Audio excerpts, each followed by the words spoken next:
Isekai. Isekai. Ketika mendengar kata ini, komunitas anime, para wibu dan para otaku akan mengalami perasaan yang campur aduk. Ada yang langsung benci, ada yang biasa aja, ada juga yang enjoy-enjoy aja. Ada juga yang berekspresi kayak gini. Jangan nakal ya. Semenjak istilah ini populer beberapa tahun yang lalu, genre anime yang satu ini, subgenre dari anime yang satu ini selalu menjadi kontroversi antara perasaan suka dan benci. Tapi sadar nggak kalian kalau isekai itu sudah menjadi karakter alami manusia?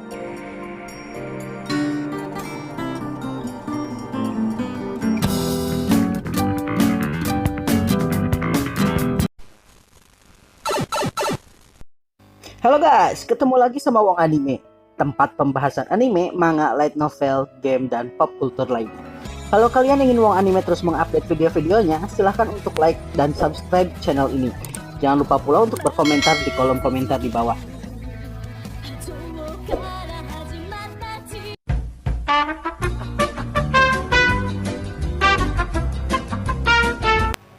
Sebagaimana admin katakan sebelumnya, isekai sudah menjadi sifat alami dan natural manusia. Berpindah-pindah untuk mencari tempat yang lebih baik, entah tujuannya ketenangan ataupun kekayaan adalah hal yang normal bagi manusia. Bangsa Mongol berpindah-pindah dengan tujuan untuk menemukan makanan yang bagus untuk binatang ternak mereka. Bangsa Arab yang tinggal di tempat yang gersang berpindah-pindah demi menemukan oasis yang memiliki air sehingga bisa ditinggali. Bangsa Yunani pindah ke Mesir karena tempat tinggal mereka dihancurkan bangsa Romawi dan mereka memerlukan tempat yang aman untuk melanjutkan hidup. Sekitar 900 tahun ke belakang, ketika para Viking sedang menjelajah dan Jomurmun menguasai dunia, sebelum Thorfinn Karlsefni pergi ke Finland sana, atau kata orang zaman sekarang Newfoundland di benua Amerika tuh, bangsa Viking yang terkenal brutal itu, bangsa petualang yang paling bersemangat mencari daratan ataupun dunia baru. Ketika mereka melakukan perjalanan, biasanya mereka hanya memiliki dua tujuan utama. Pergi ke Valhalla melalui pertempuran atau menemukan tempat baru untuk dijadikan tempat tinggal. Dengan kata lain, menemukan dunia baru yang belum pernah mereka ketahui sebelumnya. Atau dengan kata lain, isekai. Isekai artinya dunia lain. Berarti kalau dunia baru, shinsekai dong, bukan isekai. Jadi One Piece dong. かつてこの世のすべてを手に入れた伝説の海賊王ゴールドロジャー。 Ya intinya sudah menjadi sifat alami manusia ketika menginginkan sesuatu seperti kedamaian, nasib yang lebih baik, lari dari masalah, ataupun menghindari kebisingan untuk pindah ke tempat lain yang lebih baik. Jangankan bangsa Viking, orang Minang aja terkenal akan budaya merantaunya kan? Makanya restoran Padang ada di mana-mana tuh. Dan perilaku bangsa Viking ini menginspirasi bangsa-bangsa Eropa yang lain seperti misalnya Portugis, Spanyol, Belanda, DLL untuk memasuki era eksplorasi atau era discovery alias era penjelajahan yang akhirnya berujung pada era penjajahan. Bagus ya cocokologinya. Jadi ya sekali lagi admin katakan, pindah ke tempat yang lebih baik itu sifat natural manusia. Kecuali manusia yang satu ini nih, yang setelah pindah ke tempat baru, hidupnya malah jadi jauh lebih belangsak.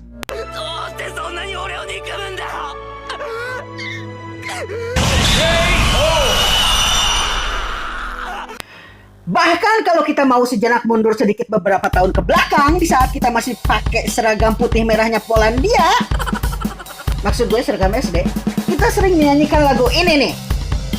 Nenek moyangku seorang pelaut. Yang intinya menunjukkan kalau leluhur kita adalah manusia pencari isekai atau shinsekai, atau ya kalau kalian gak setuju sama istilah yang admin pakai, nomaden alias berpindah-pindah demi mencari tempat yang aman, karena memang pada dasarnya kita memang melakukan migrasi buat menetapkan, entah apapun itu motivasinya. Selain itu, kalau kalian mau baca-baca sedikit sejarah SMA, berdasarkan salah satu teori, katanya kita berasal dari dunia yang bernama Yunan, terus berpindah melalui portal yang bernama Bakson Huabin, terus masuk ke isekai atau dunia lain yang namanya Nusantara, atau Indonesia yang kita tempati sekarang.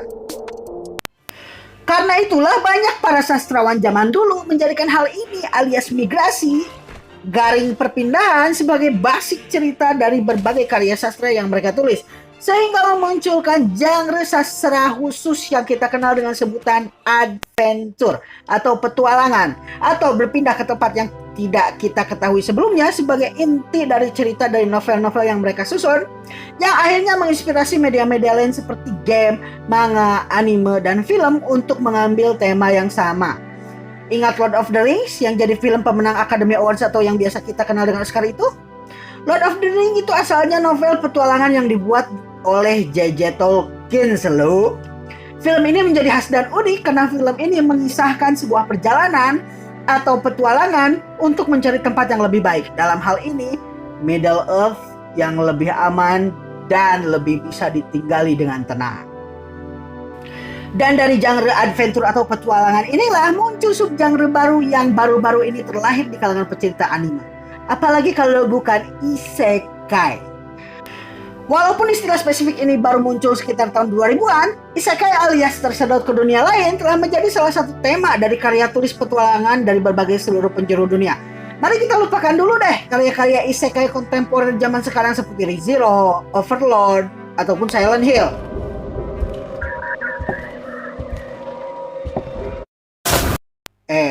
Silent Hill isekai ya? Bagaimana dengan isekai zaman dulu? Beberapa dari kalian mungkin akan menganggap kalau kisah Adam dan Hawa yang muncul dari Perjanjian Lama, Kitab Kejadian, dan Al-Quran sebagai kisah isekai pertama yang tentunya menginspirasi umat manusia setelahnya. Tapi mengingat topik agama adalah topik sensitif, mari kita maju sejenak ke beberapa ribu tahun setelahnya, ketika cerita-cerita seperti novel dan kisah-kisah legenda bertebaran di seluruh dunia, terutama kisah klasik yang paling menginspirasi kisah-kisah isekai lain di seluruh dunia. Oke? Sip. Kalau berbicara tentang klasik alias karya di masa lalu yang tidak lekang oleh zaman mengingat betapa bagusnya kisah tersebut, kira-kira menurut kalian kisah apa yang ternyata kisah isekai? Apakah Narnia yang menceritakan beberapa saudara yang masuk ke dunia lain setelah memasuki lemari pakaian? Atau mungkin kisah Wizard of Oz yang menceritakan seorang bocah perempuan yang ketemu singa pengecut, orang-orangan sawah sama manusia besi? Atau mungkin ada kisah lain? Menurut admin, ada 3 kisah klasik yang menjadikan kisah isekai atau pindah ke dunia lain sebagai subgenre yang mulai banyak diminati di seluruh dunia dan menginspirasi kisah-kisah isekai lainnya. Yang pertama, Alice in Wonderland. Yang kedua, legenda Urashima Taro. Dan yang ketiga, kisah daratan yang hilang, Atlantis. Alice in Wonderland adalah sebenarnya ribet sih ngejelasinnya. Admin saranin tonton video Giguk tentang isekai kalau mau tahu lebih jelas. Tapi gak apa-apa deh, admin bakal jelasin aja. Oke, Alice in Wonderland adalah kisah klasik dongeng anak-anak yang biasanya sering dibandingkan dengan kisah-kisah lainnya di Eropa seperti misalnya Gadis Berkerudung Merah, Gadis Penjual Korek Api, ataupun Hansel dan Gretel, yang menceritakan tentang seorang gadis bernama Alice yang terperosok ke lubang kelinci.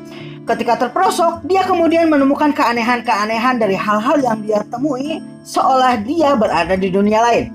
Peristiwa dan karakter-karakter aneh seperti kucing yang tersenyum, kartu remi yang berjalan dan membawa tombak, kelinci yang bisa bicara, dan pesta teh dari para karakter gila tersebut.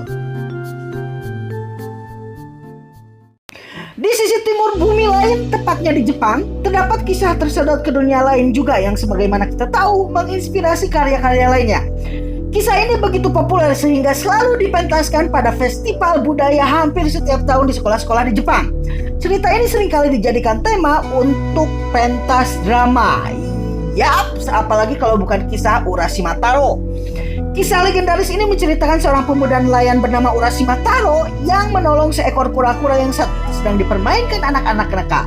Sang kura-kura berterima kasih pada Urashima Taro atas pertolongannya, kemudian menjanjikannya untuk membawanya ke Ryugujo alias Istana Naga yang berada di dalam laut. Di sana dia kemudian bertemu dengan Otohime dan menginap selama beberapa hari yang ternyata ketika dihitung waktunya dengan waktu di dunia nyata adalah 100 tahun lamanya. Setelah dia pulang kembali dari bawah laut, Urashima Taro menemukan bahwa dunia yang telah dia tinggalkan telah menjadi dunia yang berbeda.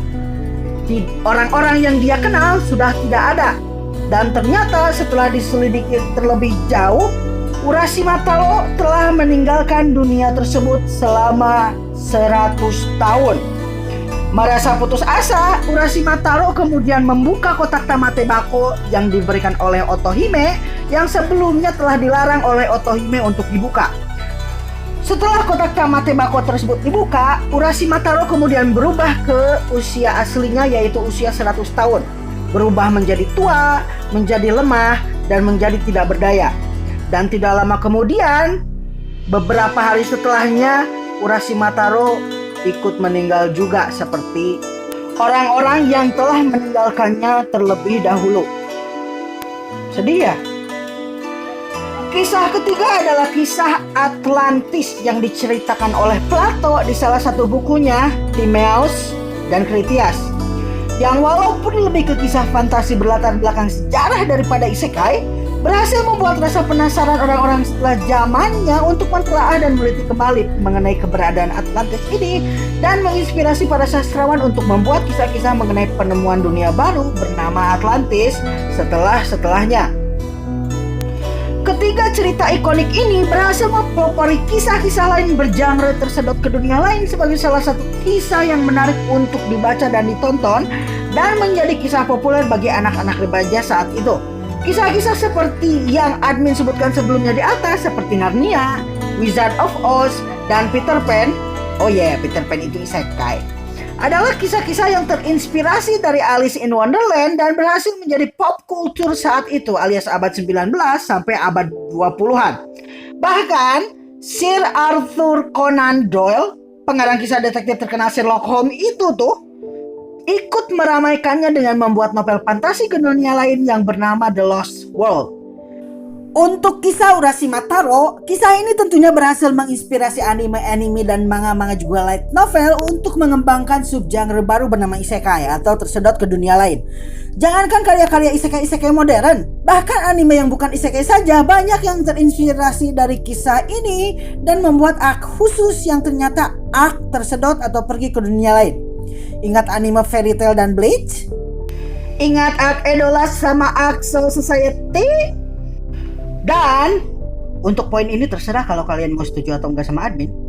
Kalau kalian mau menganalisis lebih dalam dan mengabaikan istilah seperti pulau ataupun daratan, anime One Piece sendiri sebenarnya adalah anime mini isekai dengan pulau-pulaunya yang terlihat seperti dunia baru dan logika pulau-pulau yang mereka singgahi yang ternyata memiliki logika yang berbeda-beda. Ada pulau dengan binatang purbakala di dalamnya, ada pulau dengan para malaikat di atasnya, ada pulau yang memiliki gelembung-gelembung yang tidak rusak dan bekerja berdasarkan gelembung-gelembung tersebut. Ada juga pulau setengah beku, setengah terbakar, dan pulau-pulau lainnya yang tentunya sama anehnya. Apalagi pada arc khusus di anime ini. Pada arc Pulau Manusia Ikan, kisah mengenai Tamate Bako dan menuanya para antagonis arc tersebut setelah membuka Tamate Bako sudah pasti 100% terinspirasi dari kisah Urashima Taro. Belum lagi latar dan tokoh di arc tersebut seperti Otohime dan Ryogujo. Hal ini semakin menegaskan bahwa sejak zaman dulu, isekai memang sudah menjadi kultur atau budaya dunia yang tidak terbantahkan dari era manusia memakai batu sebagai ulekan hingga era ketika AK-47 beredar luas seperti sekarang. Isekai memang menjadi tren terutama di mata para seniman. Bahkan sebenci-bencinya kaum elitis terhadap isekai, mereka gak akan menyangkal kalau satu-satunya anime yang pernah memenangkan Oscar alias Academy Award, ya anime isekai. And the Oscar goes to, let's see, Spirited Away, Hayao Miyazaki. Yaps, Spirited Away, satu-satunya anime Ghibli yang pernah memenangkan Oscar adalah anime yang menceritakan seorang anak gadis yang masuk ke dunia lain. Begitu pula para elitis gak akan menyangkal kalau novel terlaris di sepanjang sejarah yang pernah mereka baca dulu dan pernah mereka tenteng-tenteng pas di SMP dan SMA, yang 7 seri filmnya mereka anggap masterpiece itu ternyata adalah film isekai. Tahu film apa itu? Yaps, Harry Potter. Gak percaya kalau Harry Potter itu isekai? Oke, ada 3 hal yang menentukan suatu karya itu isekai atau bukan. Pertama, ada kepindahannya karakter utama ke dunia lain. Kedua, adanya portal. Ketiga, adanya dunia yang memiliki logika yang berbeda dengan dunia yang karakter utama tempati di awal-awal. Harry berasal dari dunia manusia normal atau kata para penyihir Muggle yang kemudian pindah ke dunia sihir melalui portal bernama Peron 31/4. Jadi, isekai kan? Di era 90-an dan 2000-an ketika anime Jepang jaya-jayanya di pertelevisian Indonesia, sebenarnya anime-anime dengan tema isekai sudah banyak menguasai pertelevisian Indonesia. Masih ingat Inuyasha yang dulu tayang di Indosiar? Benar, Inuyasha itu isekai. Begitu pula anime-anime lainnya seperti misalnya Fushigi Yugi yang dulu pernah tayang di TPI atau sekarang dikenal dengan MNC TV, Digimon di Indosiar, Monster Rancher di SCTV, juga Korektor Yui yang juga ditayangkan di Indosiar, dan juga anime-anime lainnya yang dulu tidak disebut dengan sebutan isekai, namun hanya sekedar anime fantasi aja. Walaupun begitu, ada perbedaan mendasar sekali yang membedakan antara isekai dulu dan isekai sekarang yang membuat perasaan benci pada isekai kurang lebih semakin menguat. Apakah itu? Jawabannya adalah 2-1. Isekai zaman dulu ketika tersedot ke dunia lain, maka tujuan utama mereka adalah pulang. Isekai zaman sekarang ketika tersedot ke dunia lain, maka mereka akan sumringah seperti ini. Semakin besarnya unsur-unsur pengangguran dan pecundang di masyarakat Jepang berhasil memunculkan orang-orang yang disebut NEET. Atau kalau kata orang Jepang, hikikomori. Fenomena ini menjadikan isekai di zaman edan sekarang ini lebih menjadi sesuatu bentuk eskapisme alias salah satu bentuk perlambangan dari para nolep untuk melarikan diri dari dunia nyata yang mereka pikir sumpek dan penuh dengan realitas-realitas yang menyakitkan. Dan inilah mungkin yang menyebabkan semakin bergelimpangannya anime, manga, dan light novel isekai, terutama karena target pasar para pengarang tersebut adalah para nolep mania yang karya-karya tersebut terasa personal bagi mereka. Coba deh bandingin karakteristik tokoh-tokoh utama isekai di anime-anime bergenre isekai dengan para nolep mania tersebut. Hampir sama kan?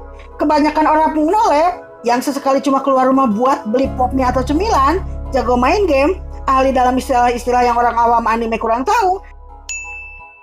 Dan kadang sesekali kalau mereka merasa nggak ada yang lihat sama sekali, mereka akan mengeluarkan pose atau ngeluarin jurus di dunia nyata.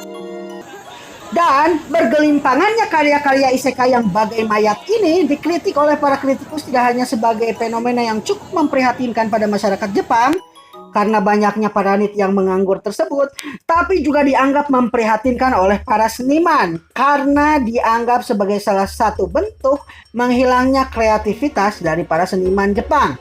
Oh ya, ngomong-ngomong admin nggak tahu ini foto siapa. Admin tambahin aja foto di sini biar videonya nggak terlalu melompong. Coba bayangin deh, lu di Jepang mau belanja hal-hal baru. Lu belok kanan ke toko buku yang ada manga isekai. Belok kiri ke toko DVD yang paling banyak anime isekai. Lurus terus ke toko game PC yang keluar game isekai. Gimana gak geleng-geleng kepala coba? Belum lagi genre isekai itu cuma itu-itu aja. Kalau gak fantasi, game. Kalau gak game, fantasi. Kalau gak fantasi, game. Sekali-kali cobalah bikin anime semi isekai tentang seorang anak SMA yang tersedot ke masa depan, yang ternyata masa depan tersebut kembali ke zaman batu dan dia mesti membangun kembali peradaban dari nol dengan pengetahuan yang ada di kepalanya. Tunggu, kayaknya mirip anime tertentu ya. Dr. Stone. Membangun peradaban. Dr. Stone. Zaman batu. Dr. Stone, woi. Oke guys, kayaknya Mimin pernah ngebahas anime dengan plot kayak gini deh. Tapi mengingat Mimin agak pelupa, cek linknya di deskripsi di bawah deh ya. Oke, kembali ke masalah isekai. Jadi ya intinya mengenai isekai ini ya gak bisa nyalahin yang benci juga sih. Walaupun begitu, banyak isekai yang kreatif juga loh. Ingat ReZero? Terlepas dari betapa biasnya pendapat admin atas anime ini karena admin sangat menyukainya, anime ini justru mengambil cerita yang anti-mainstream. Biasanya karakter anime isekai itu selalu overpower secara fisik ataupun mental. Tapi karakter yang satu ini, ya kalian bisa tonton sendiri penderitaannya. Ada lagi anime-anime lain seperti misalnya Konosuba, Overlord, Shield Hero, dan lain-lain yang justru menandakan bahwa walaupun anime-anime tersebut bertema isekai, kreativitas masih bisa diterapkan pada anime-anime tersebut. Dan kesemuanya itu ada di anime yang satu ini.